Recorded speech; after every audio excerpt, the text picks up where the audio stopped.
ചർച്ച അപ്ഡേറ്റ്സിലേക്ക് സ്വാഗതം. റോമിലെ ജെമെല്ലി ആശുപത്രിയിൽ ഗുരുതരാവസ്ഥയിൽ തുടരുന്ന ഫ്രാൻസിസ് പാപ്പയ്ക്കു വേണ്ടി പ്രാർത്ഥിച്ച് American vice president JD Vance. രാജ്യത്തിനും ലോകത്തിനും വേണ്ടി പ്രാർത്ഥിക്കുന്നതിനായി ഭരണ നേതൃത്വം ഒരുമിച്ച് ചേർന്ന നാഷണൽ കാത്തലിക് പ്രയർ ബ്രേക്ക്ഫാസ്റ്റിലാണ് വൈസ് പ്രസിഡന്റിന്റെ പ്രാർത്ഥന. കത്തോലിക്ക വിശ്വാസത്തിലേക്കുള്ള സ്വന്തം പരിവർത്തനത്തെക്കുറിച്ചും പ്രസിഡന്റ് ഡൊണാൾഡ് ട്രംപിന്റെ ഭരണത്തിന്റെ ലക്ഷ്യങ്ങളെക്കുറിച്ചും സംസാരിച്ചതിന് ശേഷം ഫ്രാൻസിസ് മാർപ്പാപ്പയുടെ ആരോഗ്യത്തിനായുള്ള പ്രാർത്ഥന വൈസ് പ്രസിഡന്റ് നയിക്കുകയായിരുന്നു. അമേരിക്കയുടെ രണ്ടാമത്തെ കത്തോലിക്ക വൈസ് പ്രസിഡന്റായ വാൻസ് ഫ്രാൻസിസ് മാർപ്പാപ്പയോടുള്ള തന്റെ ആദരവിനെക്കുറിച്ച് സംസാരിക്കുകയും ചെയ്തു.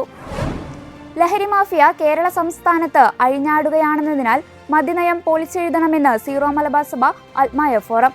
അടുത്തിടെ സമൂഹത്തെ ഞെട്ടിച്ച കൂട്ടക്കൊലപാതകങ്ങൾക്ക് പിന്നിലും പ്രതികൾ ലഹരിക്ക് അടിമകളാണെന്ന് വ്യക്തമായിട്ടുണ്ട്.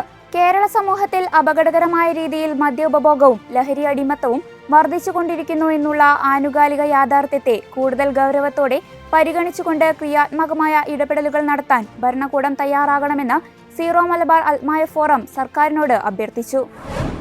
ഏറ്റവും ചെറിയ കാര്യങ്ങളിലും ദൈവസാന്നിധ്യം തിരിച്ചറിയാൻ വിശ്വാസികളെ ക്ഷണിച്ചുകൊണ്ടുള്ള ഫ്രാൻസിസ് മാർപ്പാപ്പയുടെ പ്രബോധന ഗ്രന്ഥം വത്തിക്കാൻ പ്രസ് ഓഫീസ് പുറത്തിറക്കി.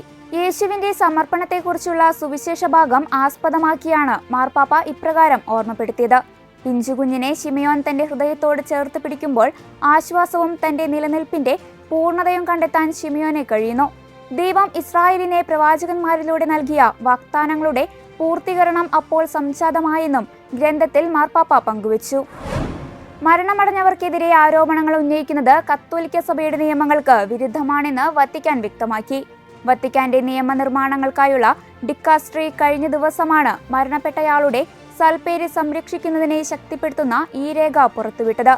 സഭാ നിയമങ്ങളെ സംബന്ധിച്ചുള്ള ഡിക്കാസ്റ്ററിയുടെ പ്രീഫെക്ട് കർദിനാൾ ഫിലിപ്പോ ഇയനോണും അദ്ദേഹത്തിന്റെ സെക്രട്ടറി മോൺസിഞ്ഞോർ ജുവാൻ ഇഗ്നാസിയോ അരിയേറ്റയും ഒപ്പിട്ട രേഖയിൽ മരണപ്പെട്ടവർക്കെതിരെ ആരോപണങ്ങൾ നടത്തുന്നത് അനധികൃതവും അന്യായവും ആണെന്ന് വ്യക്തമാക്കി.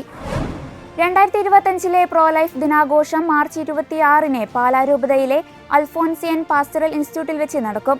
സുരക്ഷയുള്ള ജീവൻ പ്രത്യാശയുള്ള കുടുംബം എന്ന സന്ദേശമാണ് ഈ വർഷം വിചിന്തനത്തിനായി നൽകിയിരിക്കുന്നത്.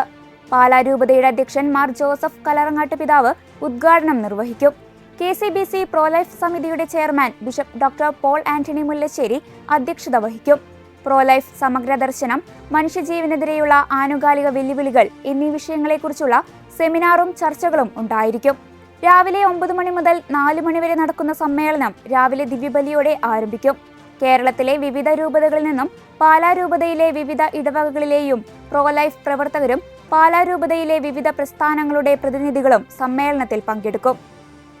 ഇതോടെ ചർച്ച അപ്ഡേറ്റ്സ് പൂർണ്ണമാകുന്നു. നന്ദി.